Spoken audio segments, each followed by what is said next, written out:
Bonjour et bienvenue tout le monde. Je m'appelle Mira Latendresse-Drapeau. Je suis la directrice générale des compétences transférables à l'École de la fonction publique du Canada. I'll be your host today, joining you from Ottawa-Gatineau on the unceded territory of the Algonquin Anishinaabe people. Some of you may be joining from various parts of this country, and I encourage you to take a moment to recognize and acknowledge the territory that you are occupying. Pour améliorer votre expérience de visionnement, on vous encourage à vous déconnecter du RVP, du VPN si possible. Try to disconnect from a VPN if possible.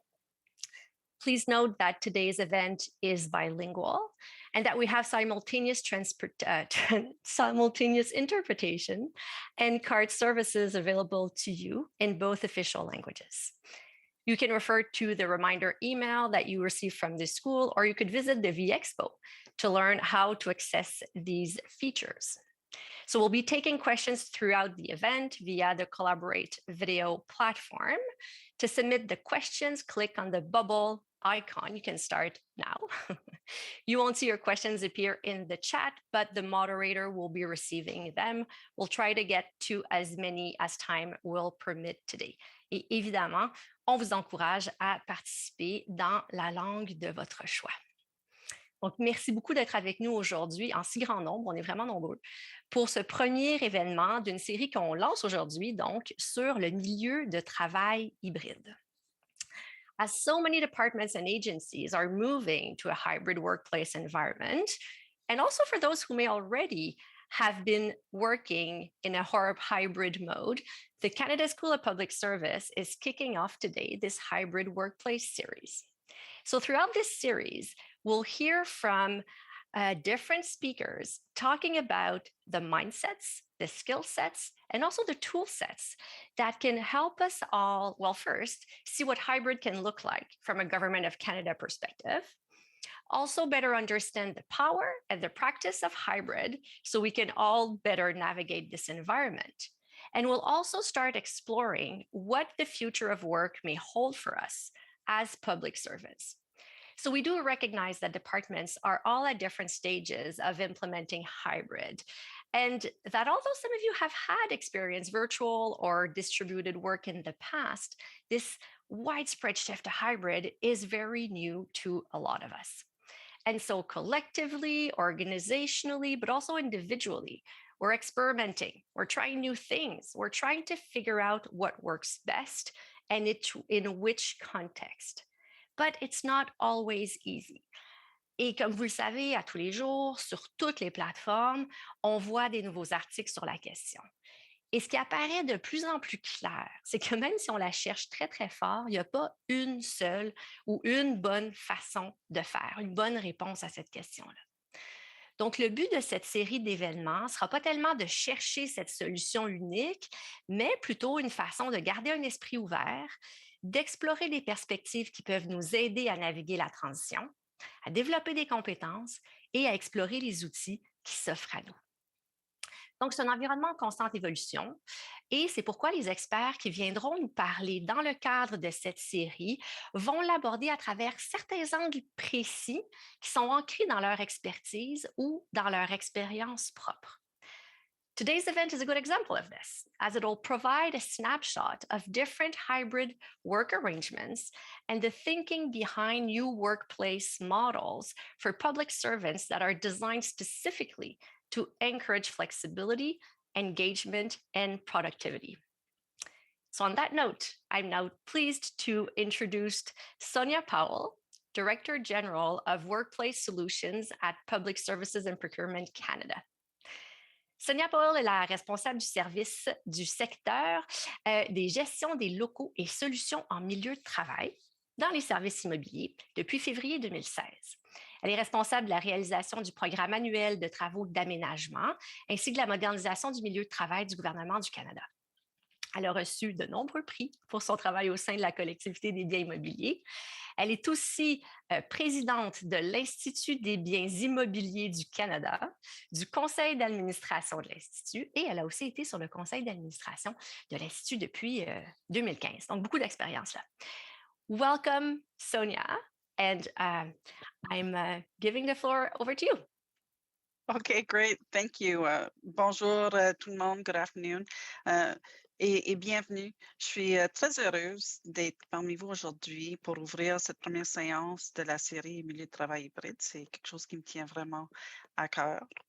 So, I wanted to start by saying, let's face it, we've had a lot of disruption over the past few years, and I feel the time is coming where we're able to start to shift that conversation from the immediate response to the pandemic and our own well-being to looking beyond the crisis and to adding to the conversation that we've been having, and to look perhaps together to building a workplace that's not just for the next 10 months, but for the next 10 years and reimagining what the possibilities are. My team and I, we spend a lot of time thinking about workplace.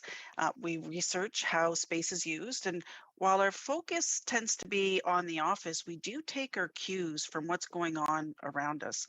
We're looking at signals and trends in real estate and digital and in society.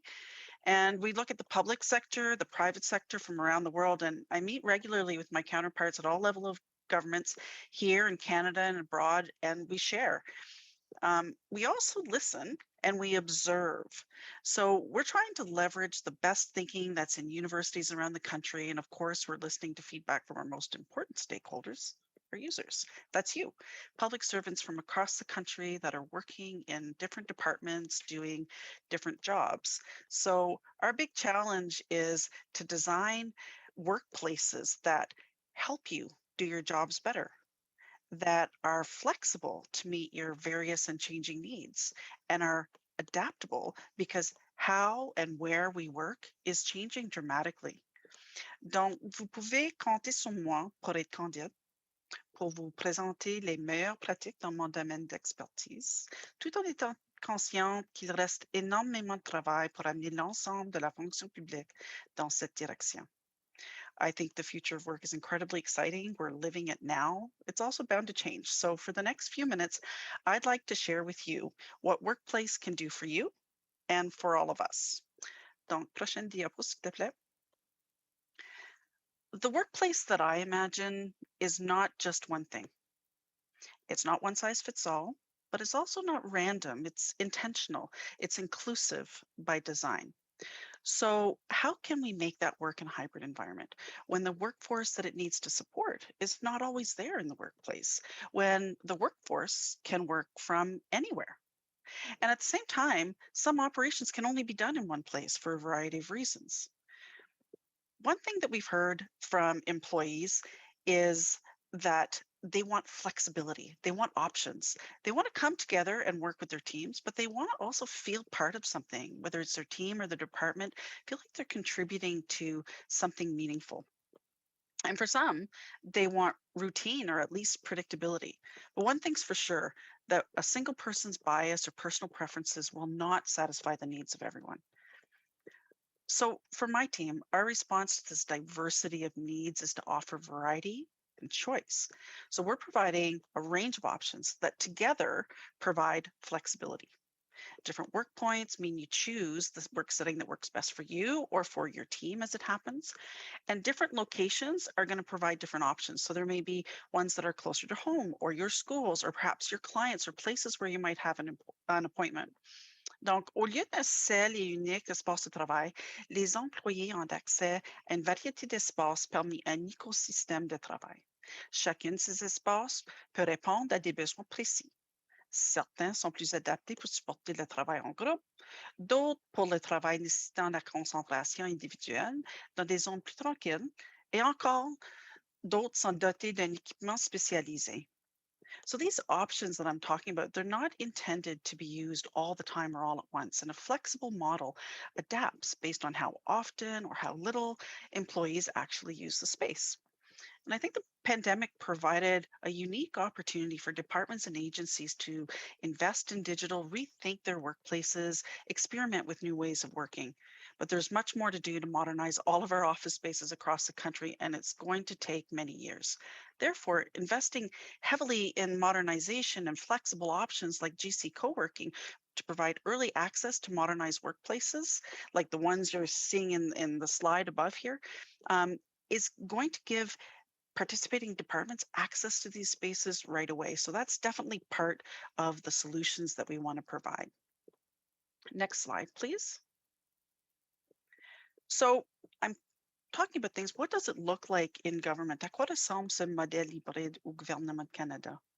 Il s'agit d'un réseau d'espace, y compris le hub ou un carrefour principal, de ministères en plus de plusieurs options d'espace supplémentaires que tu vois à l'écran. On parle des espaces fédéraux, mais on reconnaît que parfois les gens travaillent de la maison, d'un espace public ou autre. Mais nous sommes tous connectés et on a accès aux informations pertinentes à travers un réseau ou un Wi-Fi sécurisé et on accède avec nos logiciels et nos outils de collab. Il faut s'entendre qu'à chaque ministère s'ajuste l'approche de travail hybride pour répondre à ses besoins particuliers.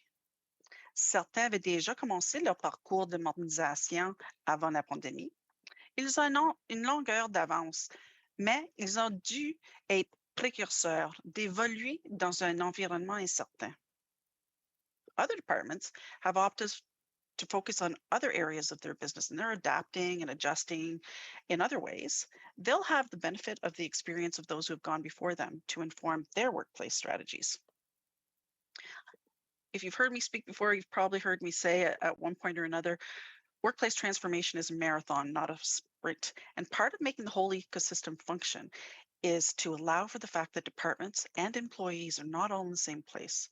There's something for everyone. And the time to let the results of our experimentation and the user feedback that comes with it inform the way forward. So you might have heard about Hub and Spoke. It's a simple model, really. It was designed to reflect what we've heard from employees and what we learned from previous workplace projects. And little secret, they weren't always successful. But the trends are not just in workplace, but in other areas that I spoke of earlier. These are informing things. And let's not forget that part of this complexity of the workplaces is that we have a mandate to provide quality workplaces that are optimized, that are green and accessible. So difficult problem to solve. We're not going to solve it all in one day, but we think that this hub and spoke idea is a winning strategy. So what is it? The hubs are the centers for leadership and departmental culture. You would expect to find your senior leadership there, as well as supporting functions like perhaps cabinet affairs and specialty functions that are difficult to locate in shared spaces. You'd likely find yourself going there for onboarding activities, departmental training, and town halls and team meetings. These are great places for new employees to get to understand how things are done in their department. It could be your national headquarters or your regional headquarters. These are expected also to be fairly static. And by that, I mean they don't change much after time. After all, these spaces are purpose built. They often have specialized security, and they take a long time to build, and they're expensive to fit up. But they provide stability for a department at their core.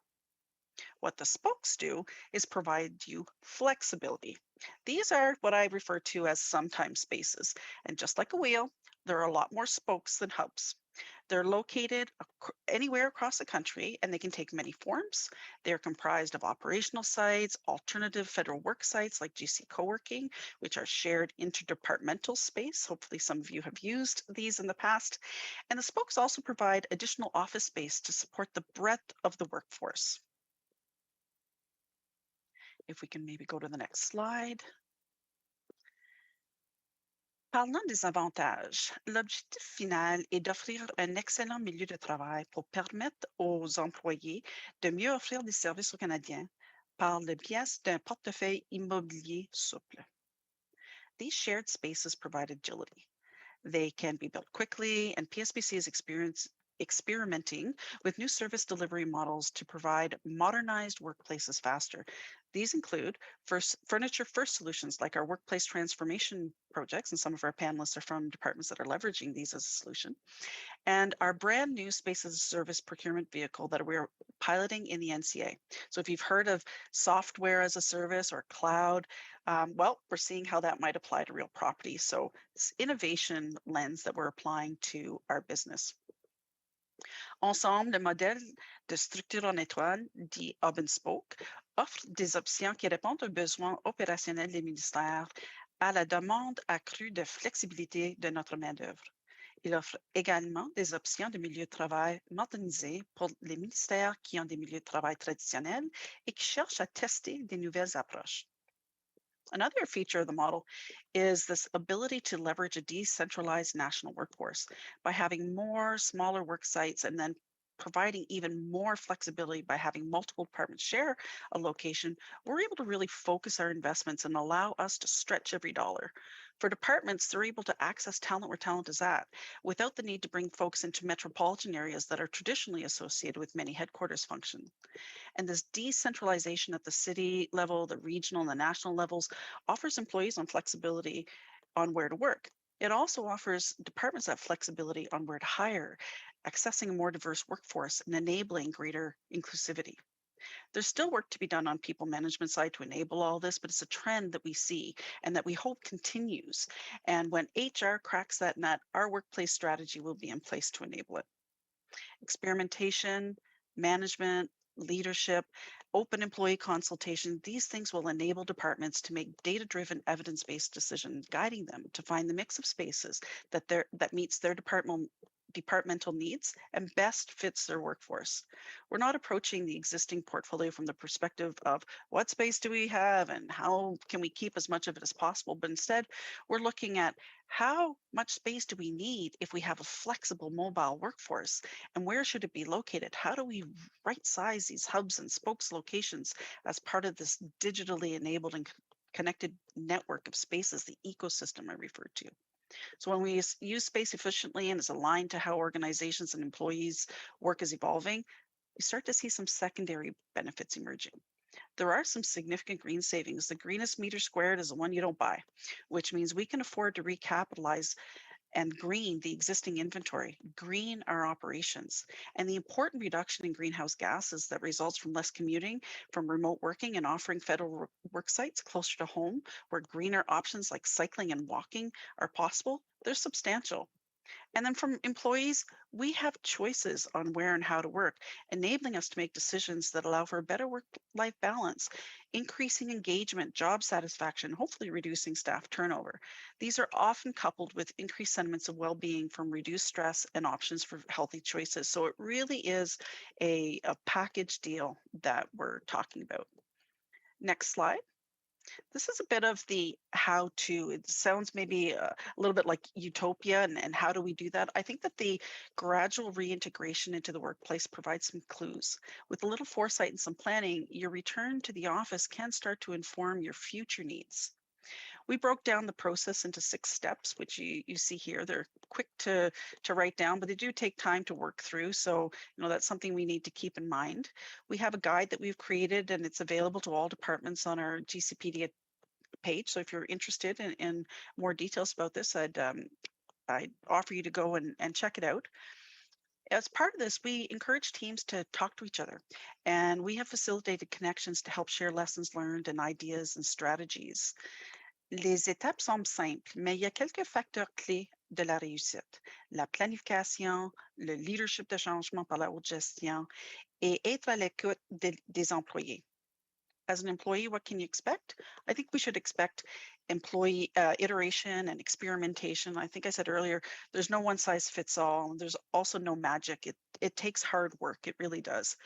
We're advocating for shared spaces, and although this is a little bit controversial, it's might be a little less so than it once was. Our pre-pandemic model of workplace of assigned spaces was wasteful. In a hybrid model, that's even accentuated. So it means that you can expect the need to clean up your old office space. It means that, removing personal effects, removing business documents that are no longer needed, that dreaded paper cleanup we hear of sometimes.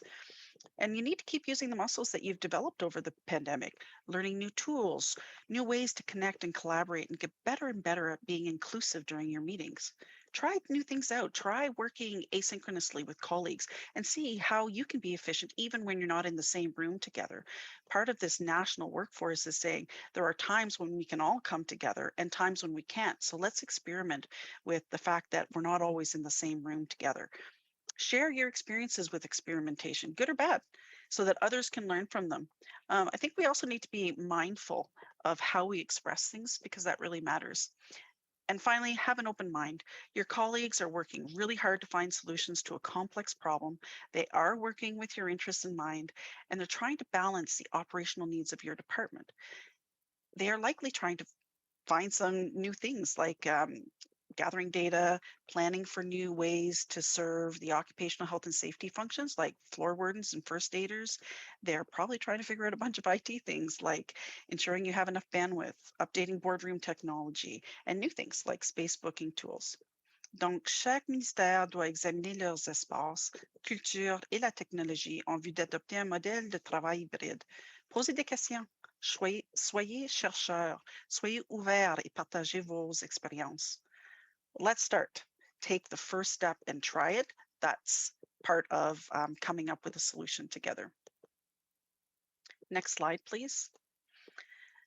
This is showing, what some of our strategy can look like in implementation and how the distribution of our workplace can change.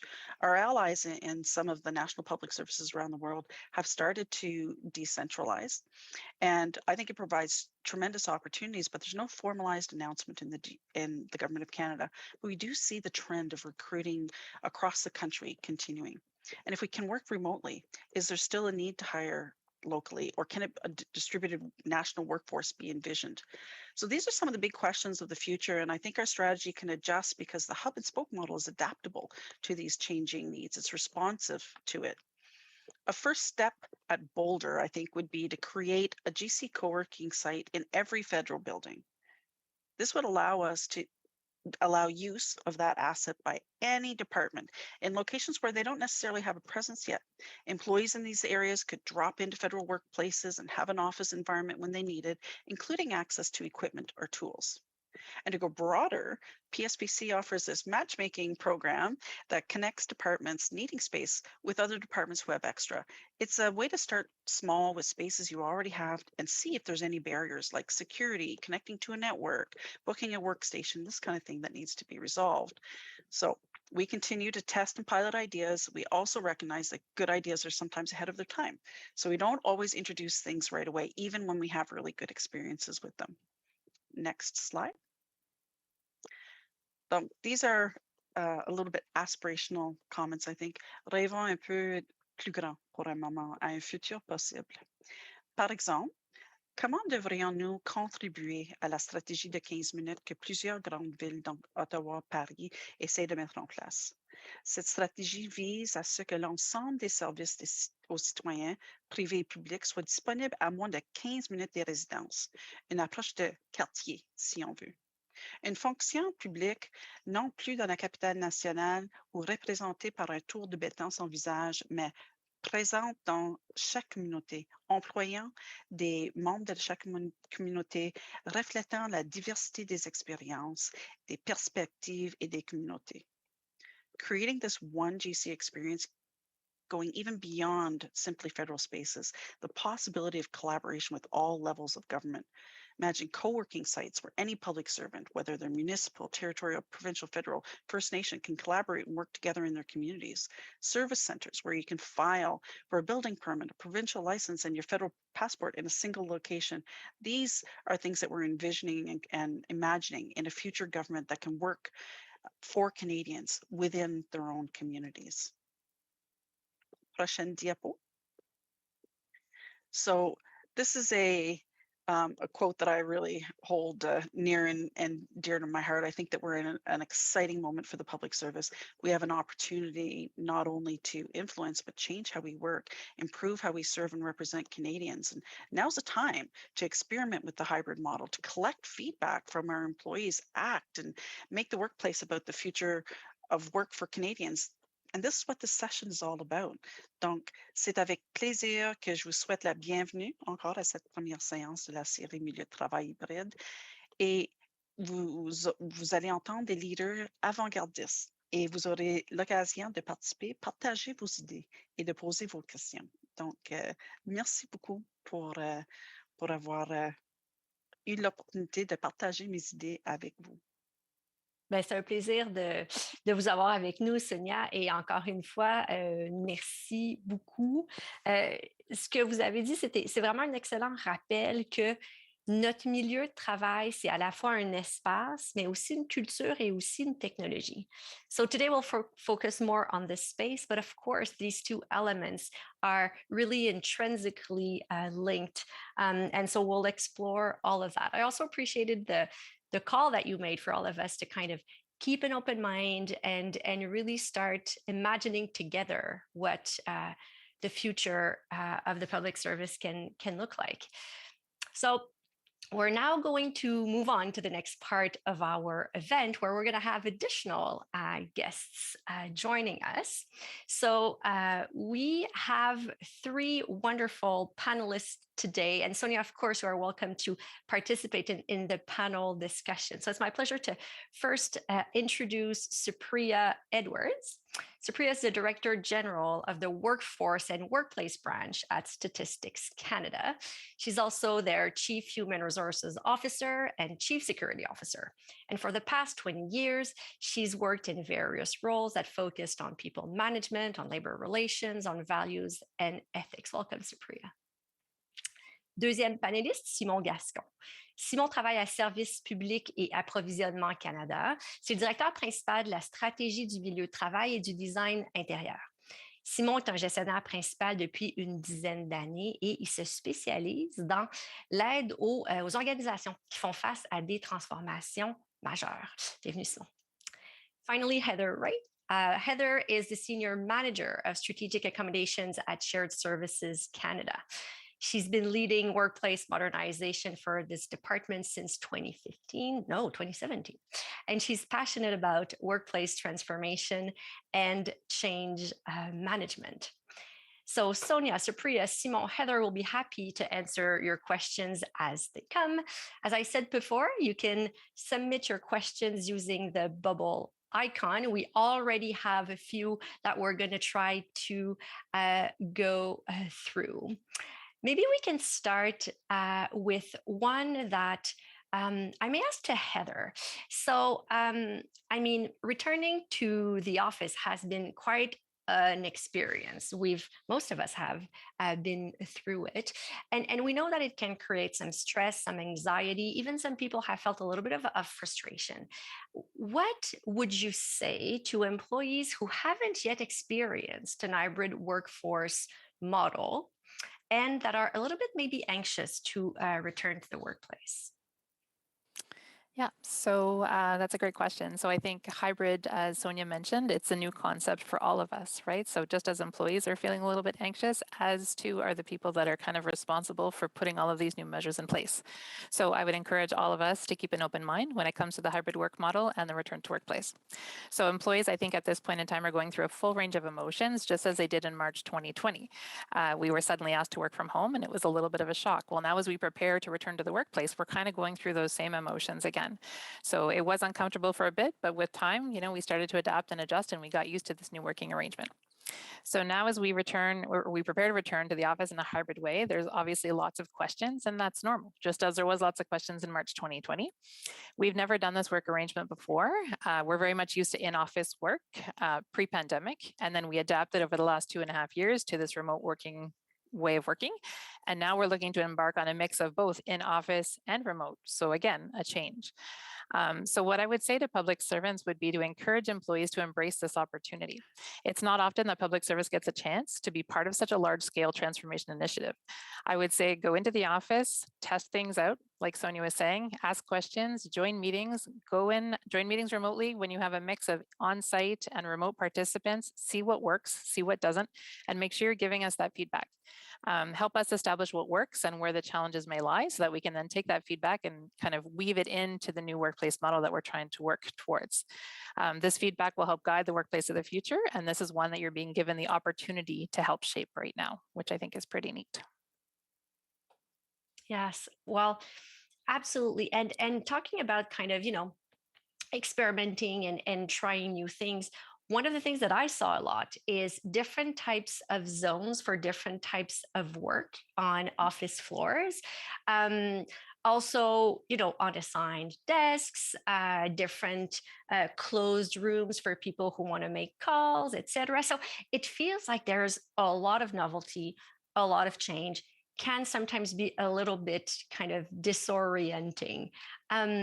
From a change management perspective, what can we do to help to kind of provide that direction and maybe even that sense of belonging that Sonia was referring to earlier? Yeah, so I think it's completely understandable to have these questions and to be not so sure because, like you said, there is a huge variety of workplace options that public servants aren't necessarily used to. It's a big change to the way we worked in the past, right? Some employees have worked 20, 30 years in an assigned cubicle setup, right? So now as we're trying to bring people back to the workplace, we're telling them that that assigned cubicle is no longer going to be the way that we work. So of course, this can be definitely overwhelming. At my department, we embarked on workplace modernization a few years before the pandemic. When we first started working with employees who were amongst the first group that was going to be relocated to this new environment, we saw a whole range of emotions. So we saw people who were very excited about this, that, they thought this was a great thing, to the complete opposite, where we had doors being slammed in our face and people telling us that they were going to retire if this was forced upon them. So this is completely normal, right? Because people kind of adapt to these new changes on different scales. So what we did is, just with the proper support mechanisms and really working, you've got to put in the time and you've got to work with the employee level, with the management level, with the senior management level, and make sure everybody understands the why and, kind of take them through the steps to enable this proper transformation. And with that work, we were able to successfully transition these employees over to this new way of working. And so much so that we now have some of those huge resistors that have now become our biggest space ambassadors and our biggest space promoters, right? So I'm saying this not to show you that it's all rosy, but just to show you that, with patience and with working together, we can make this into something fantastic, even if on the onset, it doesn't seem like it could be something fantastic. You kind of have to give it a chance. You've got to be patient and you've got to give it a chance and you've got to jump in. So I think that's really important. I also think it's really important that employees understand that these new workplaces are being built based on employee consultation, right? So it's not just we're not just dictating what the new future of work is going to look like. We're really reaching out to employees to see what they want in the workplace. So employees were surveyed, they were consulted, and based on these survey results, this is where this new workplace design came from. And the beauty of these new flexible environments is that they can be adapted to the changing world around us, right? We were lucky in a sense that we had already embarked on this journey pre-pandemic because we could easily pivot to this new reality when the pandemic hit us. If we hadn't have embarked on that, it would have been a little bit more of a struggle for our department. So, there's definitely benefits to this new way of working. And like Sonia said, it's going to take some time to get used to working in these new environments, but you have to give yourself a chance to do that. And if you embrace these new setups, I think you're going to be surprised to see that these work points and all of these zones that are out there can actually make for a really great on-site employee experience. But you have to give it a chance. You've got to go in, you've got to test it, and you've got to try it with that open mind. And I think if you do that, I think then we'll be successful in this. So we can all become space ambassadors. It's funny, when I hear that expression, I think about like helmets and cosmonauts, but this is giving it a new meaning. Thank you, Heather. You're kind of bringing us to a little bit more kind of the concreteness of the experience of the physical offices. And we have a few questions that are popping up that are related to that. Simon, peut-être que je peux me diriger vers toi puis évoquer justement un des scénarios qui est dans les questions. Pour certains d'entre nous, une des peurs qu'on a, c'est de se retrouver à travailler derrière notre ordinateur de manière virtuelle quand on a précisément fait l'effort d'aller en personne au bureau. Qu'est-ce qu'on peut faire? Qu'est-ce qu'on peut faire pour essayer d'éviter cette situation-là, lorsque c'est possible? C'est une très bonne question. Et puis, ça me fait plaisir d'être parmi vous aujourd'hui. Et pour répondre à cette question-là, pour vous présenter un petit peu le genre de travail qu'on fait, parce que moi, je fais partie de l'équipe de Sonia, justement. Quand on se tient à jour, on se tient à jour. Donc, hier, il est paru un nouvel article, justement, dans Policy Options de notre chère amie Catherine May. Et je vais utiliser une citation de la part de la greffière pour mieux répondre à cette question-là. Madame Charette said, je la lis en anglais, said she expects managers will bring employees to the office for a purpose and for the time it makes sense to be there. It's widely expected that remote work will be for the hard concentration work that needs quiet. The office will be for softer tasks, such as collaborating and brainstorming. So does it make sense for people to come to the office to sit in front of a computer screen and be on Microsoft Teams calls all day? Absolutely not, she says. we have to be purposeful. Managers need to be purposeful about what they are bringing people into the office for. Donc, j'utilise cette citation-là. Ça me permet d'ouvrir un peu la discussion à cet effet et répondre ainsi à certaines demandes de la part des employés sur pourquoi rentrer au bureau. C'est évident que mon équipe qui est en charge du côté de toutes les stratégies, puis j'ai aussi une équipe qui est en charge du côté du design d'intérieur, ça évolue, mais ça évolue rapidement. On avait des coworking qui sont déjà en place. Plusieurs d'entre vous, il y a 38 ministères qui en sont membres, les utilisent déjà avec beaucoup de succès. Mais on voit de plus en plus que les gens retournent au bureau, donc pour ces aspects de collaboration-là, veulent avoir accès à des plus grandes salles de conférences, veulent aussi avoir accès à des technologies de brainstorming qui permettent aux gens dans la salle et aux gens à l'extérieur aussi de travailler ensemble. Et donc, on est en train de tout revoir la façon de faire et la structure. Il y a des exemples qui existent déjà, comme si vous prenez le centre des conférences qui était disponible à la place du portage, où est-ce qu'on avait des accès à des petites salles de conférences jusqu'à de très, très grandes salles. Mais c'est un peu le même principe qu'on veut commencer à amener et travailler avec les différents ministères. Lorsqu'on parle de collaboration, on parle aussi de cette capacité-là d'utiliser le point de vue national de la collaboration. Donc, d'avoir les points de vue de différentes personnes, de différents enjeux, sur différents enjeux. Puis, la technologie devient de plus en plus importante. Si j'ai une rencontre avec toi, Mira, avec Heather, avec Supriya, avec Sonia, tout le monde devrait pouvoir facilement utiliser la technologie qui est disponible. Et on travaille de concert et de près avec nos super collègues des services partagés pour justement standardiser cette approche-là et faire la mise à jour le plus rapidement possible de l'ensemble de ces salles de conférence. Donc, ça devient intéressant de voir comment est-ce que même nos modèles qu'on pensait à jour, au fait des tendances, qui est stratégiquement bien positionnés, doivent évoluer encore une fois rapidement compte tenu des nouvelles circonstances.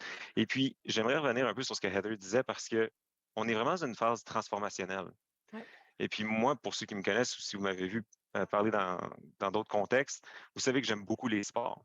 Et puis l'analogie que je vous dirais, ou que j'utiliserais pour ça, c'est qu'il n'y a pas un athlète olympique, ou il n'y en a pas beaucoup que je connaisse, qui se sont rendus à un niveau olympique en étant confortables. Et puis c'est cette période-là de transformation qu'on est en train de vivre au sein de la fonction publique. Puis je pense que c'est important aussi de rappeler ce point-là. Oui, absolument. On le ressent tous, ce côté, tu sais, ce côté, ben c'est ça, un peu inconfortable, mais c'est un apprentissage. Puis il y a plein de choses qui, je pense, sont faites pour accélérer cet apprentissage-là, puis augmenter très rapidement notre niveau de confort. On voit un paquet de choses. Moi, j'ai vu, par exemple, des bureaux avec un tapis roulant qui est installé pour pouvoir marcher pendant qu'on prend des rencontres.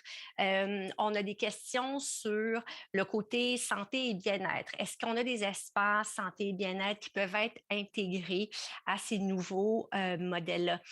Sonia, Simon, I guess you guys may be in a best position to answer those questions about some of the features that may be here today and that we can invite people to take advantage of, or what's kind of part of the possible? What is part of what you are hearing that could be a trend moving forward or could be real moving forward? So, do you want me to start and I'll go to you to add? So, I really like this question because there's a lot of stuff that I'm super proud to talk about from the work that is being done in collaboration. And, you know, we meet with our colleagues in the real property world every 2 weeks, and we feed each other of all kinds of information. So in these new environments, first and foremost, I would like to talk about, you know, the accessibility and the inclusivity of the design, right? We have worked with the folks from all kinds of communities representing different accessibility issues that wanted to talk to us. We have produced over 8 reports on these issues, and I can say that we worked, of course, with many organizations, Treasury Board, internal and external to the Federal Public Service and universities. And I have to say that the GC workplace, the way that it is currently designed, is the most accessible that we've ever had in terms of general office space. So it's still not perfect, but it's certainly the best we've ever had. And the best part is that we keep learning about it and we keep integrating all the feedback that we get on that front. To me, truth and reconciliation is very important. And we have Indigenous design guidelines. And I am very proud of these guidelines because they were built, again, in full collaborations with many representatives of the various Indigenous communities across the country. And so what we're trying to do now is to incorporate these design guidelines in everything that we do. So don't be surprised if you see more and more and more representations from the various Indigenous communities across Canada, because there's a lot of variations and a lot of differences between them. And so what we try to do is to be as inclusive as possible, but also to represent a bit of the local aspects. So I'm very proud of those. In terms of the technologies, we've talked about it. The common look and feel is important to me. So you've seen Sonia's deck was mostly beautiful pictures. And many of you must have wondered, like, wow, these are pretty cool offices. Like, are these federal offices? And the answer is yes, every single one of them. So we are at that stage, and you're seeing more and more collaborative space. You're seeing the use of couches. You're seeing the use of comfortable chairs. You're seeing the use of little pods. You know, like we've talked about this, and Heather's mentioned it, and I think Mira as well. But you know, those various work points enabling you to do various tasks in the office are getting better and better, and they look better than ever. And Sonia mentioned that we are working with the suppliers community in order to have the best furniture for the public service. Finally, well, not finally, but we're also very sensitive to how does it make you feel to come into the office? Like, you know, we're going to use bits and pieces of that reminds you of nature, greens, picture of woods, or the use of les matières nobles, comme on appelle en français. The lighting is also very important. So we play with all of this, and my designer team, they're just amazing at figuring out ways to putting all of this together into an overall environment that is much more comfortable than, and very often we use decks in which we compare an old cubicle farm floor versus what we transformed it into. And a lot of people wonder, how did we go to this for so long when this was now available through the GC co-workings that are currently in place and some of the workplaces that are already up to par with our standards. So that's one thing. The other thing that we're paying a lot of attention to is the external environment. Where does it make the most sense to put the next GC co-working, right? So there's going to be social economical impacts, but also based on the concentrations of employees. Like if you think of major cities, we'll try to put them around the suburbs. Whereas, you know, we're thinking of opening a GC co-working on an Indigenous reserve. It's currently being worked on. So think about the impact that this has on the overall reconciliation strategic goals that we're all thriving to work towards. So all of these are part of the considerations that we put into the designs. In terms of that treadmill, Mira, I'll leave that one to you. If you see me running, you should run too, because there's probably an issue. Otherwise, you wouldn't see me running. But I know those cool features, though, to ensure that, you know, we keep in shape and everything. We are testing some of them. Also, the little iPads on Segways for people who have a bit of a physical presence into the office versus working fully remotely, that enables you to roll around and join different groups are very useful. And we've tested those as well. But that's where I would stop for now. I don't know if Sonia, you wanted to add anything. Thanks, Simon. Maybe I'll just touch on some highlights to reinforce the excellent points that you made. I wanted to start with the active workstations, those treadmills. Some of you might have seen bicycles and things like that. To me, this is a wonderful example of your ideas are taken into consideration. This is for everybody out there. How did we come to have these active workstations? Was it a supplier lobbying us? No, it wasn't. It was one of our students several years ago. We had a Dragon's Den style competition, so bring your ideas forward. And this is one of the winners.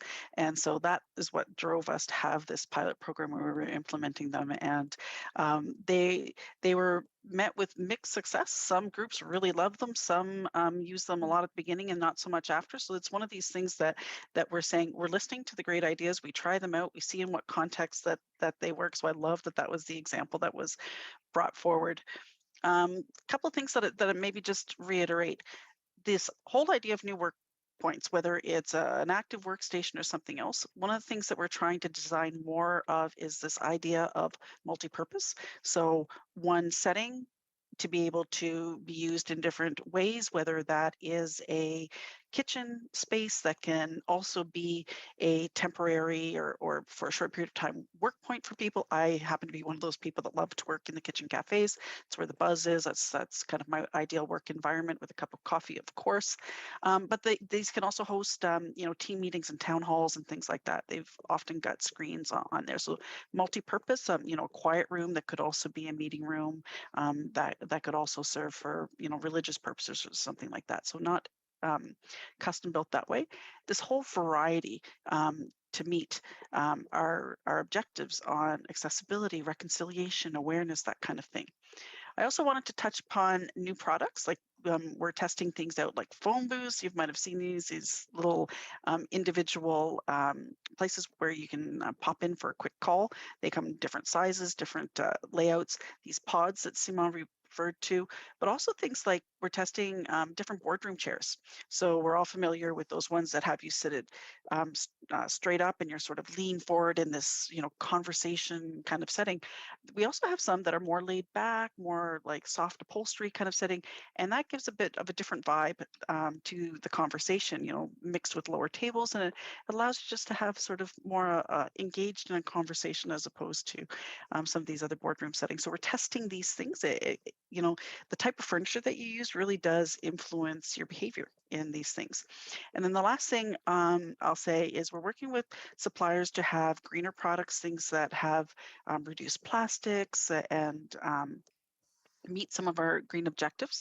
We're also trying to have greater use of natural materials, and Simon mentioned this in this idea of biophilia, and greater customization. And in this, I'm thinking like dimmable lighting for people who might have a work setting where they prefer it really bright, or some might prefer it with reduced lighting. So we don't have to have two work settings for that. It can be one with dimmable lighting, things like adjustable chairs and workstations that we're seeing becoming commonplace in that. So the whole idea of bring your ideas to the table. We're trying to be responsive to what people are looking for, what people need. We're observing their behaviors, and we're observing what are even the new products that are out there. So all those things combined are things that help us create the best spaces that we can. It's amazing to hear about how, like, the principles of reconciliation, of inclusion, of diversity are a huge part of designing, designing our interiors and how we think about our workplaces. I'd like to maybe ask you, Supriya, about kind of this model that is being presented to us right now, and that speaks to this point of kind of working from anywhere to everywhere, and at any time. How do you feel, or do you feel that this can be an interesting tool for the government of Canada as we're really trying to be more inclusive, and we are really trying to adapt to a multitude of cognitive styles, of different types of disabilities, of people with different perspectives, and how is that a new tool for us as an institution? So, I mean, I won't spend too much time talking about the built environment because I think our colleagues here, Simone and Sonia, have talked about it quite well. And I'm still laughing at the image of the segues and the modern, because I just watched that episode of Modern Family with Phil. So, anyways, so there's obviously a huge opportunity from that built environment standpoint. But as it pertains to, I think what you're asking me more, we have real opportunity for real inclusion and meaningful, inclusion. And so there's the premise that you've just introduced around different ways of operating, cognitive abilities, those kinds of things. my philosophy, and I think it's a philosophy of many, right, is that when you consider inclusion, accessibility at the forefront, everyone benefits. It's not just Mm, those that have, a limitation or a disability. It actually benefits every single one of us, yeah. right? To have a variety of tools at our disposal, a variety of environments that are available to us, different ways of operating. Now, you heard that my background's labor relations, and I'm going to talk about hours and, all those collective agreement things. That's not what we're here to chat about. But certainly there's a lot of flexibility introduced by that. In addition to it, we are supposed to represent the entire country, right? But we have a Mhm. history of being extremely Ottawa-centric, Yeah. obviously. And so here we are. You've never had a chance like this, never, right? To really embrace this and consider opportunities to engage people and really bring talent, right, to the table and bring the work to them. We've talked about that for years, but truly, how much did we actually, how much were we really truly able to accomplish that? So that goes from, enabling ourselves to work remotely, which we did dramatically, very swiftly overnight during the pandemic, but now doing it also in a physical context. So that means, having the opportunity for lots of different types of spaces all around the country and then engaging people so that they can participate both remotely, but also participate in a physical setting through different hubs and that kind of thing. So I think really we need to be very mindful of that. We've got the opportunity, like I said, to engage people across the country, but also to close some of those representation gaps that have been persistent year over year over year over year. How many years are we going to talk about employment equity before we achieve it? Mm, Right. yeah. So you've got a real chance of achieving that right now. We take that very, very seriously. I know I don't just speak for myself at StatsCan. I know I'm speaking for a number of colleagues across government who have never had the opportunity or the chance to seize this to such a degree and are willing to do it, want to do it, and are doing it. Yeah. No, absolutely. And I think you're right to point out that like this is an opportunity that we have right now and we need to seize this idea that we can close the gap and we can leverage this new hybrid environment to do this. One of the challenges that have been identified to kind of benefiting from the potential of hybrid is this idea that if you have people working from home virtually and people in the office present together, that it may create a little bit of a kind of, two way or two speed model or a little bit of a us versus them, right? Like us in the office versus them who are not. And how do we avoid kind of either reproducing or creating new biases through the implementation of this new hybrid model? We're absolutely at risk of that. And I don't think we've quite figured out how to avoid it. So for me, what's really important is that we are extremely aware of it and very Yeah. mindful of it. And we create a context where people are enabled and empowered to raise it, right? And to bring that to attention. So that means offering guidance. I think we need to keep at the forefront of what our colleagues are learning, what we're learning, what the experiences have been, listening to those voices as they're, articulating the concerns or instances where they're feeling excluded from, the workforce, whether it's because they're always on site, whether it's because they're always working remotely, whatever that is. We really need to create that opportunity because I don't think we're not in a place where we can say we've cracked that, right? We're, Mm, we're at the beginning of this, and the fact that we're identifying that as a real risk is a positive. It means that we're also identifying a need to put some focus and effort and energy towards it. So that's what I would encourage.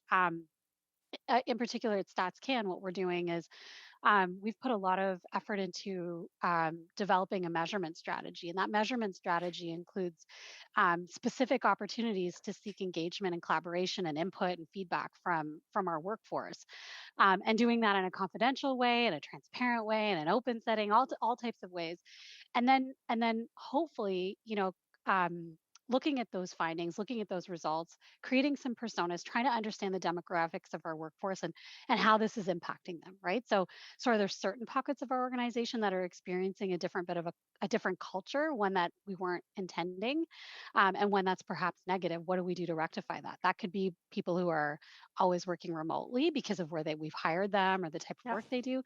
But it could also be because you are part of an EE group that feels excluded, right? So we need to dig deeper into those things and we need to create an environment where we're gathering that information and taking action. So I'm really, so you said measurement strategy, but it sounds to me like you are measuring and you're also collecting tons of feedback, which can be a little bit different. What in all of the panelists here experience have worked well in terms of collecting that feedback from employees? And I say feedback, but it's also sometimes understanding what people are, what their expectations are, or even what their fears are, because sometimes the fear is different than like the actual reality. You think you're going to have this challenge when you go in, and then you go in and it's a different experience. So how do we collect kind of that full array of, you know, preoccupations and experience and feedback? What works well? If you're starting with me, If you want to. um, well, I think, well, I'm from StatsCan. You got to ask good questions. Of course. So it starts with that. You've got to ask good questions, and you've got to make people feel comfortable and confident to answer them meaningfully and, you know, truthfully, right? So it begins with those things. To be honest, the first time you go back after not having been in for quite a while, it is stressful and it is complicated and nothing works and you don't know where to go and you can't find your stuff and all your plants are dead. Like that is what is happening. So we need to acknowledge that. And I think as leaders, we need to give space for that. We need to give room for it. And we need to respect that, right? There's a process and we're all grieving a little bit of what we had before, excited for what's coming up. And we're in that messy middle, to quote our head of communications here at StatCan. I love that because that's exactly what's happening. So Anybody else on this? Yeah, Heather. Yeah, maybe I can add to that too. So we've been through quite a few of these transformations, and I think one thing that's really worked for us is listening to the employees, right? I can't stress that enough, right? So bringing the employees into the room at all different stages of the transformation and actually giving them a chance to express what's bothering them or express what's exciting them and to listen to that. And then once we move them into these new spaces, I think what's really important, again, is to listen. Not maybe day one, because obviously day one, day two, week 3, week 4, right? We're still adapting. We're still trying to adjust to this. But after a certain amount of time, we sit down with them again and we say, okay, we say, sorry, got a frog in my throat. Sorry about that. Yeah, we say, you know, what can we take away and what can we start to implement? And I think what's really worked for us is being able to implement quick actions that show that we're listening. Right. So it's not just bringing you into the room and allowing you to talk and then we shut the door and we walk away. It's really to say, we listened to you and this is what we heard and this is what we've implemented. And it doesn't stop there, right? It's not a one and done. We're going to continue to listen to you and we're going to continue to seek your feedback and we're going to continue to adjust as we see fit, right? And I think it's important to understand too, though, that not all adjustments are going to be made right out of the gate, right? Because I think a lot of personal preferences come into the picture and there's all kinds of different pieces that come in. So we have to strategically take all of those pieces of feedback and put it into a tactical plan to adjust and to improve our workplaces. So I think it's really important to kind of keep that understanding as well. We're going to raise things and we're asking you guys to test and to send us feedback. And we are listening and you will see progress, you will see implementation, but not everything will be implemented and changed on day one. It will be part of the process. And like Sonia said at the beginning, this is years in the works, right? It was years leading up to today and it'll be years going forward before we get to kind of that perfect, and I say in quotes because we'll never get to that perfect workplace, but the improved workplace, if you will. Donc, en fait, vous parlez tous de la manière dont vous avez utilisé différentes sources, que ce soit des recherches, que ce soit des expériences, que ce soit vos employés pour vraiment influencer vos plans stratégiques, votre planification, etc. Mais qu'est-ce qu'il y en est de la communication entre les ministères et les agences? Comment est-ce que entre différents organismes, on peut apprendre les uns des autres et comment est-ce qu'on communique justement ce qui marche puis qui ne marche pas dans un endroit et qu'est-ce qui pourrait être adopté dans un autre, etc. Peut-être que je peux commencer à répondre à cette question-là parce que je vais mettre la table, puis ensuite de ça, mes collègues pourront enchérir.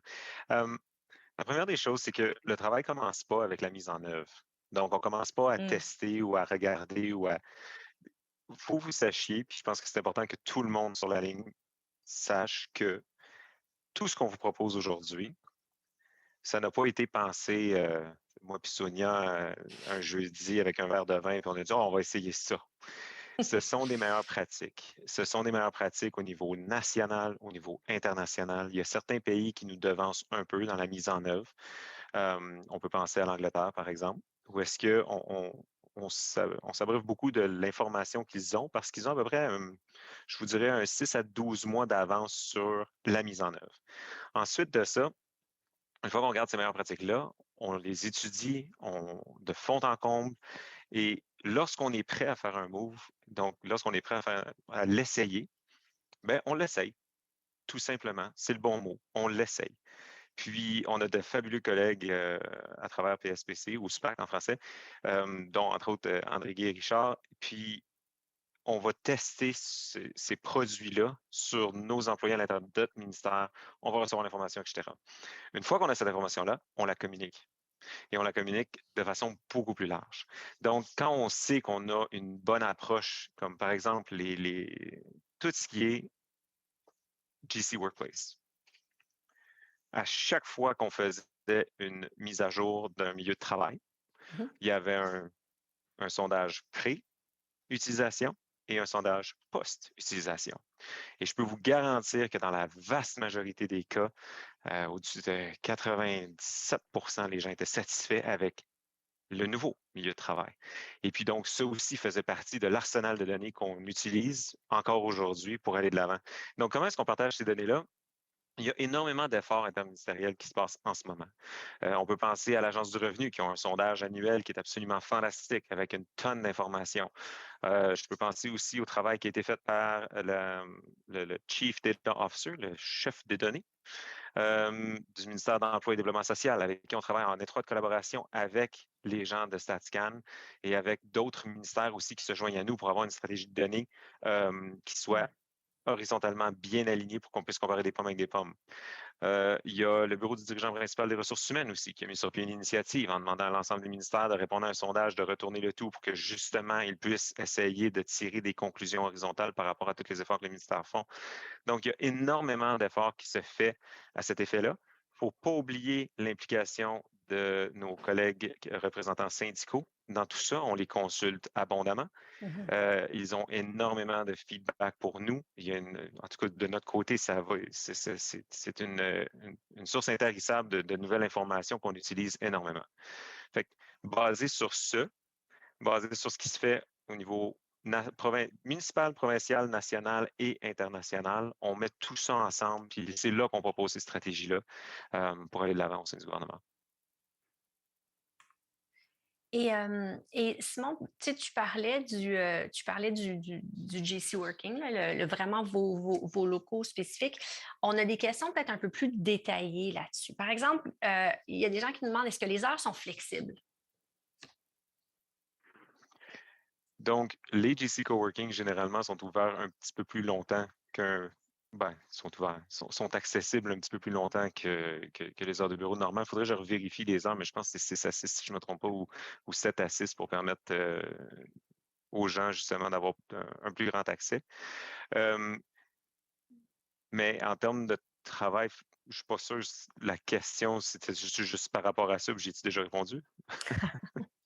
Non, mais c'était par rapport à ça, but I think we can make a link with this like general theme of flexibility, right? Which is Absolutely. something that all of you guys have raised as a very important component of this whole hybrid ethos in a way, right? Like so how is that a game changer for the public service? Because we've had flexibility before. So what is new this time around? OK, donc j'avais mon micro ouvert, je vais continuer dans la même veine. So answering your question, but I'm sure all my colleagues would have something to add to this one. One of the things that I really appreciated through all of this is the ability of the public service to come together and innovate at a pace that we had rarely seen before. Whether it was for the emergency funds that had to be sent to citizens, whether it was through what we're talking about today and moving into the hybrid mode. So My question is, why would we stop now? Mm. Right? Hybrid is not resolved because you found a balance between remote in the office and we're done.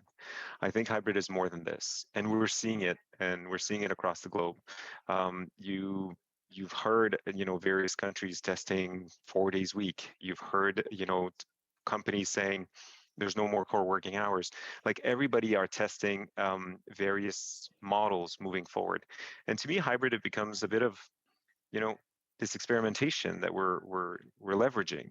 Um, I really like the quote from our clerk again when she said this enables us to have a more national approach to the public service. And she said it again in the article that I cited earlier today. So what does this mean for national workloads? What does this mean for hiring locally? What does this mean moving forward? And when you are used to the coast to coast to coast, and you've asked the questions before about, but there's going to be people in the office and people not in the office, and will that create two classes? I feel bad. I come from a region. Mm. So did, was that an issue before, and is that going to continue to be an issue? And if so, how do we address it once and for all? And I think some departments are ahead in their discussions about national workloads and moving forward. So there is all this possible flexibility coming forward. But like Sonia rightfully said, once the HR model is able to be adapted and we figure out what's best for each department, are we going to see that, some of those flexibility emerging moving forward? And I think that's part of the discussion. And maybe if I could just add a little bit to that in terms of what I see as some of the big game changers that are not just workplace, that are across the board. I think investments in digital, that was definitely a game changer for us. This whole ability to work remotely, to use common collaboration platforms where we can work together. From a workplace perspective, the big game changer, honestly, is unassigned. This idea that this acceptance of being able to share space, what it does is it allows us to unlock these underused pockets of space. That workstation that was never used because you haven't hired somebody yet. We can redistribute those pockets of space to include more collaboration, better work points, and real game changer for us in terms of optimizing how we use space by focusing investments into better quality. So a couple of things there that kind of work together to change quite significantly the landscape of how we work. I think if I could add to like, flexibility, what are we getting? What's so flexible? If you think about before the pandemic, we were limited to working in office. We were starting to mobilize to enable people to work remotely, but we didn't have teams. You couldn't video call. I never saw the faces of my colleagues in the regions. It was difficult if you were going to want to work from, some other place, like other than your home. It just, those things weren't really feasible. Then you flip into the pandemic mode, circumstance required us to work remotely from home, and you got limited to that, right? Because of the circumstance for health and safety reason, right? So now we're entering optimistically, into a new world where we have some freedoms that are becoming available to us, right? that and we've got these tools that we've put in place that help contribute to that.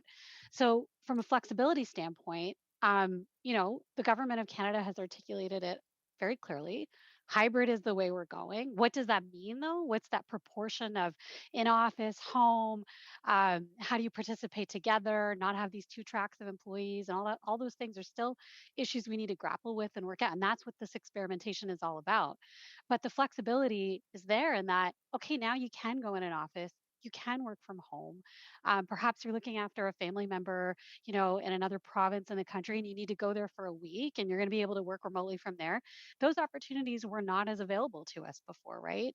There's a whole slew of jobs that have now become amenable to, remote work or other types of opportunities like that. So I think there's a lot of flexibility been built within, and I think through experimentation, we're going to figure out what's the right proportion. How do we engage with each other? What's that balance, and how do we maintain that, and manage our own work-life balance? I think we awoke a lot to that, right? Like there was a way we were operating that I think we went, I don't want to go back to that, but where do I want to be? That's what we're still figuring out. So lots of flexibility built within that. That definitely rings true to me. I'm sure it rings true to a lot of us, kind of finding the right balance between the pre-pandemic pace, which is kind of crazy, then the pandemic pace, which really fell down, and now what, right? Like, how do we define this new normal, and what does it look like for us now? You've talked a lot about experimenting, and experimentation comes inevitably with data. It comes with learnings. It comes with, as a lot of you guys said, kind of best practices. There seems to be sometimes with employees this question around, but where is the data coming from? So you've talked about surveys. You've talked about, again, like sharing experiences from other countries, but how transparent are we sharing these results with our employees? How do we put these data points and these kind of evidence that we've generated, or that we've collected out there for everybody to consume? How do we feel about that, being transparent about that? And maybe, Supriya, you can start, but I'm sure others will have views on this too. Well, and I'll let Sonia or Simone speak to the lit research they've done and the studies that they look at, because they were mentioning that. But in terms of your question around how comfortable we feel about, well, we got to put it out there. This data belongs to all of us. It's not, it's not something that an organization's leadership owns, right? It's the data of our workforce. So we need to be very comfortable with putting it out there and being really transparent, asking the hard questions, and being unbiased in what those questions are. So I 100% believe in that, and I think that is the approach we need to take, so that people can see that when we ask a question, when we are looking for feedback, we took it seriously. It's reflected in our response, that we're sharing what those findings are, very, very transparently. So yeah, that's no question on my part. In a previous life, I was in IT as part of another transition, and I truly love some of the digital principles in terms of work in the open. And I know this is dear to the heart of everyone that works in accommodations management, workplace solutions. Like, we work in the open. So when we find stuff, we share it. We share it as widely as possible. And all of these strategies that are based on the best data that we have, well, we usually leverage it to go to and convince, deputy ministers of how structured and solid these recommendations are based on the data that we have. So we collaborate widely. I've mentioned this before at the interdepartmental level. But we also, are building new data from data sets that already existed, but that we, didn't tap in for stuff. Like, for example, we want to know how performing, most of our workplaces are, right? So if, from a department to the next, they leverage this building more than that building, well, why? And can we consolidate? Can we do something different? Is there something wrong with the building itself? Can we address that? Right? We want to make sure that the employees are always optimal when they come into the workplace. So, of course, we can't renovate everything right away. So it will take some time. But the best example I can give you is the occupancy data. We're actually leveraging, data sets that were already available, because IT, everybody knows that, when we log in, someone knows somewhere in the department. It's a security feature. And so when we've talked with the union representatives, and as part of the discussions, we said, do you foresee any issue with us just using this data? It's fully anonymized. I just want to know how many people are in the building at any time, and IT security can give it to me.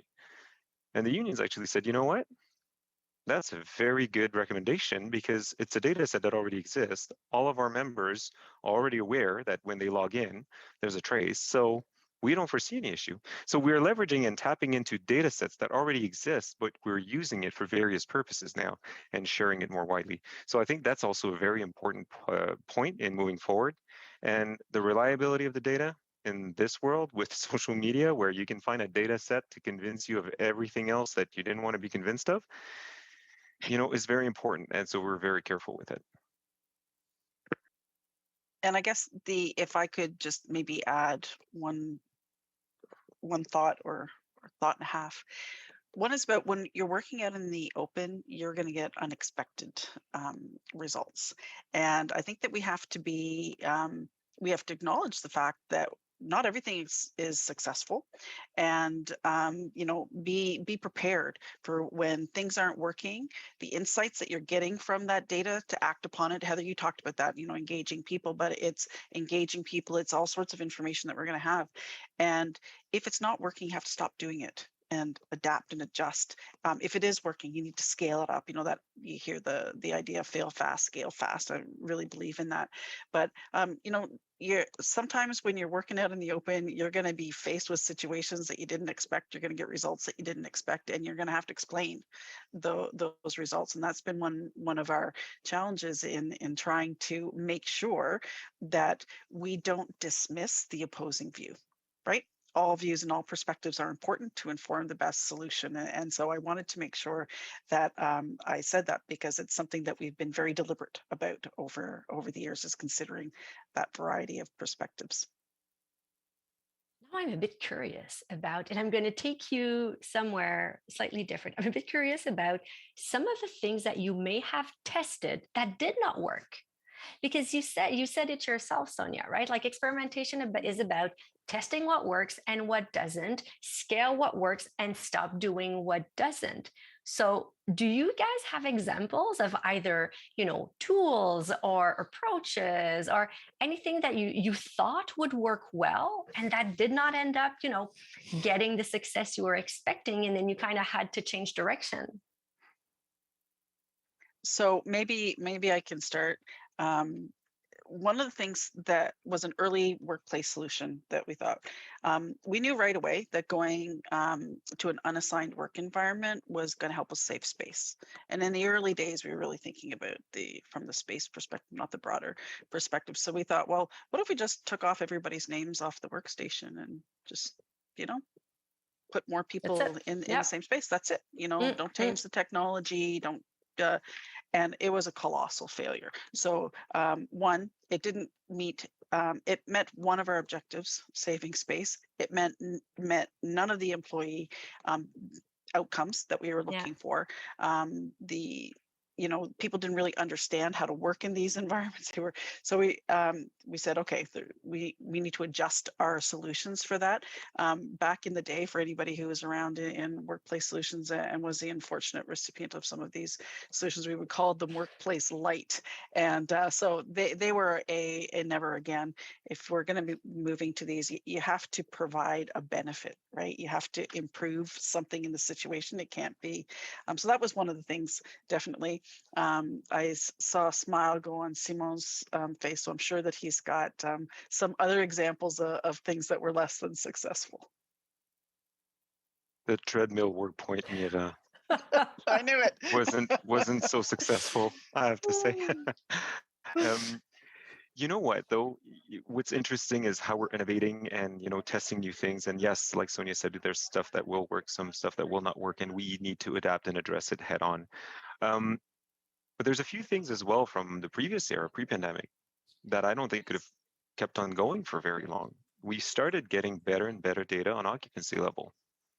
And you had 40% underutilization of the portfolio at all times on average.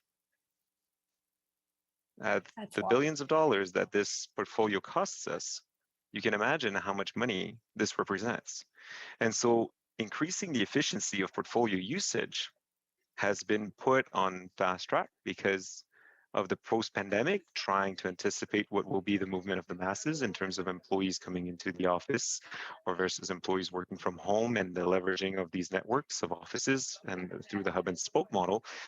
But it's also to make sure that we have the right offices in the right places, maximizing their usage as, the citizens trust us to manage the money the most efficiently possible. Like you were asking me about the hours of the GC co-working, for example. Well, I had the confirmation because you should have seen, my team figured out a way to send me texts while we're presenting here in front of thousands of people. It's all about flexibility. Right now, it's 7 to 5. But if we see that there's a higher demand for earlier and later hours, we will have to adapt accordingly. So this openness to adapting and making sure that we work and take on all suggestions is part of the process. But in order to get those suggestions, your employees need to be engaged. We need to be engaged individually, right? So I want to go back to that point because I think it's a really crucial one when we think about the success of our workforce generally, but also of our hybrid workplace model. So maybe Heather, what you've talked a lot about this, right? Like this idea of employee engagement and communication. How do we, because we've been talking a lot about solutions that are being implemented from the top down. But what does the other, like the reverse direction, what does it look like? Yeah, so I can't stress enough, communicate, communicate, communicate. Like if I could scream that from the hills, I would, because I think that's the most important piece to all of this. Obviously, this is a big change, right? And people need to be involved and they need to know what's coming and when. So at our early projects that we undertook, that was one of the things that we really stressed on, right? And it didn't always need to be a formal communication. And I think that's where people kind of get caught up sometimes. It doesn't need to be something necessarily as signed off by the deputy. It can be a status update. Here's a couple of pictures. Here's where we're going, right? What that does is it allows people to stay engaged and stay involved as part of the process, right? So I think that's really big. I think engaging with the management teams and getting them on board right at the onset is paramount, right? If you start engaging with the employee level and you don't have the managers working with you, that's where it gets a little bit complicated. So you've got to start with the management level, make sure they understand where we're going, and then use them as change ambassadors to help with the alignment and the onboarding of the employees after that. So I think that's huge. And like I said before, just listening to the management perspective, listening to the employees when you get to the employee level, listening to them, I think that goes a long way. And then responding to what they're saying. So we were talking about data and sharing data and that kind of thing. Yep. It's really important to circle back and show them, okay, we're collecting this. We did that pre-move survey, right? And here's the results of that pre-move survey. And this is how we're going to look to address those pre-move issues that have been identified. And this is where we're going once we get the post-move survey back, right? So I think that's really important. Giving employees a voice and management a voice as we engage is huge. And I think that's really important to keep in mind. And then obviously, your reinforcement pieces from the deputies, your reinforcement pieces from the senior management, that obviously helps to reinforce the messages, right? And then I think once you're all said and done and you've relocated your employees into these new spaces or you've brought them back to the workplace, in our case now, I think it's important to know that it's not done there. You don't end there, right? It's the reinforcement pieces after the fact that go even further, right? So bringing people back into a room and do a focus group with them and ask them questions, and again, listening to them and then being able to act on what they're bringing forward. I think that's really, really big. And I think that creates that sense of trust in your employees that we're not just doing this because somebody told us to do it and it was decided last night and we're implementing it tomorrow kind of thing. It's been well thought out. They're part of the process. They've been engaged, and we're here to support them throughout all the steps.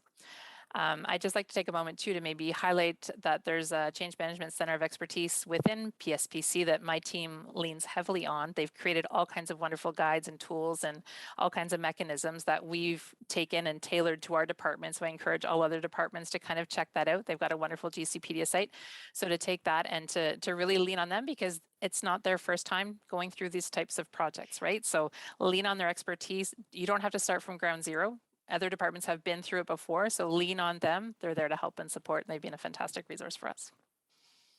I think, Heather, this is a great way to maybe start wrapping up. And what I'm tempted to do, because, we still have a lot of questions that unfortunately we won't have a chance to raise, but what I would like to do is kind of go and ask each and every one of you about maybe if there was like one advice that you would give to your colleagues or employees generally, and maybe one resource that you would like to share, what would it be? So very concretely, little things for the people who are with us today. Maybe I'll start with you, Simon. You saw me thinking. I saw you thinking.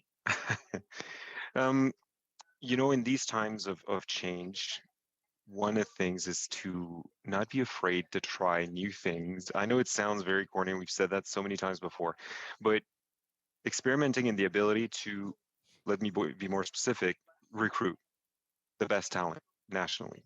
We have a new manager starting with us from Moncton. I was able to hire someone amazing working from Saguenay-Lac-Saint-Jean. And, and we keep looking at who is best to do what from where. And we leveraging this flexibility to me has been a key success. And so therefore that would be encouraging. And in terms of resources, well, this is the great things about PSPC and the team that we have, and within Sonia's accountabilities and leadership. We're technically a central service to departments. So I'm more than happy that, for people to reach out to my team and to us, and we hold a bi-weekly committee of executives on various topics relating to real property. So feel free to leverage this. Not everybody is aware of it. Maybe I've said already too much on this forum and I'm going to be swamped with emails more than I usually am, but it's worth it. And I think whatever we can do to help and support and enrich the discussions, we will. Alors, l'adresse courriel de Simon Gascon peut être trouvée dans Geds. Supriya, do you want to go next? Yeah, sure. So one of the things we've been doing over the course of the entire summer is hosting weekly town halls with our executive community. So it builds on what Heather was describing. We need to communicate a lot, but we also need to really support our leaders so that they in turn can support their teams and our colleagues effectively.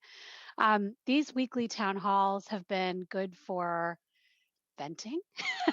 So there's a lot of that, like asking us a lot of questions, describing some of the challenging issues that are escalating to their levels.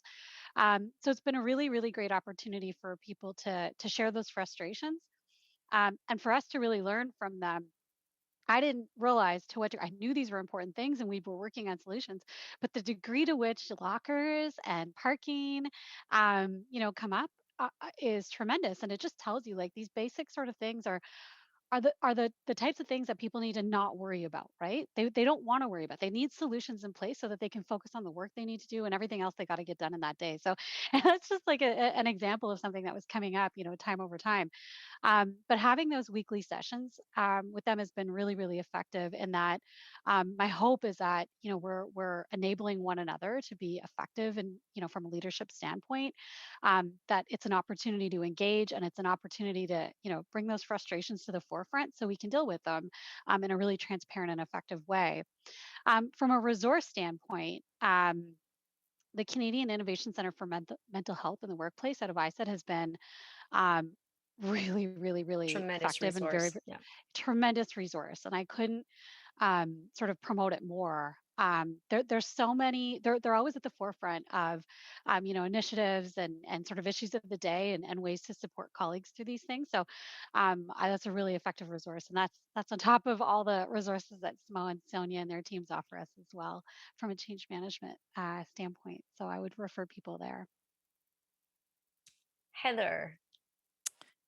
Yeah, so I think if I could provide advice, I kind of said it already, but don't be afraid. Go try it, right? Like go into the office with an open mind. You might be surprised what you find there, right? Like it is a new workplace. We're not necessarily returning to the standard cubicle that we've come to know and love over our last 20, 30 years.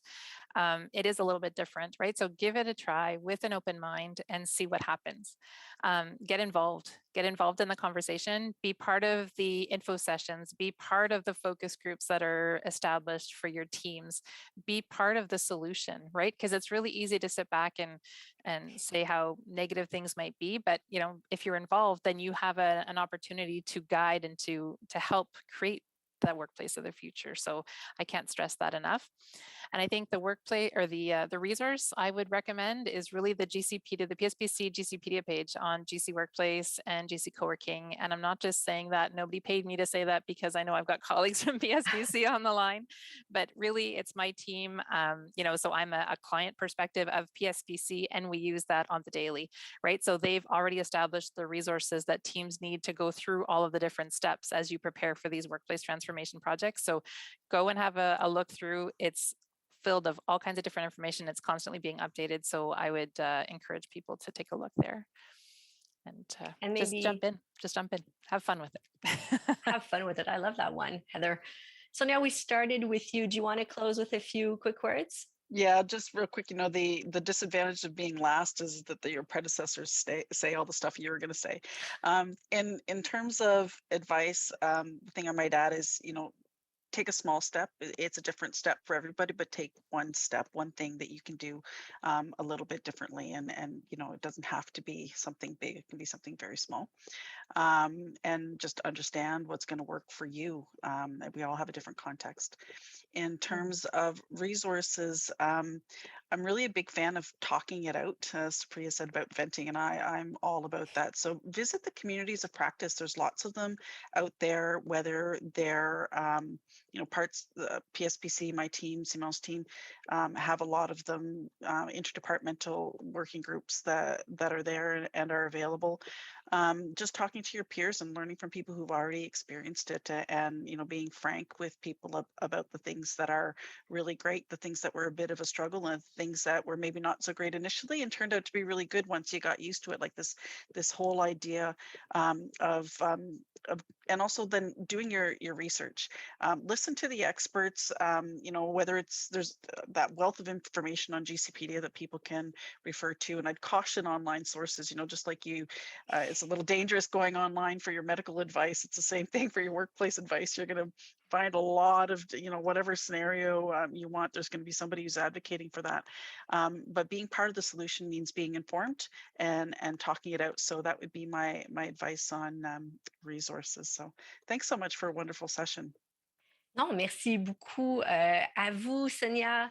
Merci, Heather, Supriya, Simon. Je pense qu'on a passé une excellente heure et demie ensemble. C'est que le début. Je pense qu'on est tous d'accord. C'est le début de l'expérience. C'est aussi le début de notre série d'événements. Donc, je vais vous inviter à vous joindre à nous pour nos prochains événements qui sont le 24 et le 25 octobre, des événements qui sont organisés en collaboration avec la communauté nationale des gestionnaires, so the National Managers Community. And we're also going to have another event in December. We're going to talk about ergonomics. We're going to have an expert come and talk about their experiment. And the theme is a little bit going to be around, how do we do hybrid? So concrete tips and tricks and tips. So please join us. And in the meantime, don't hesitate to consult the resources that were presented by our panelists. Visit the school's website, register to future learning opportunities. We hope you enjoyed this event. Your feedback is very important to us. It's important in all contexts. We've talked about this a lot today. So I will encourage you to complete the electronic evaluation form that you will have, that you will receive in the coming days. So this wraps up today's event. Again, many, many thanks to you. Many thanks to the more than 3,000 people who registered to this event today. I think it speaks to how important this is. And we'll see you soon.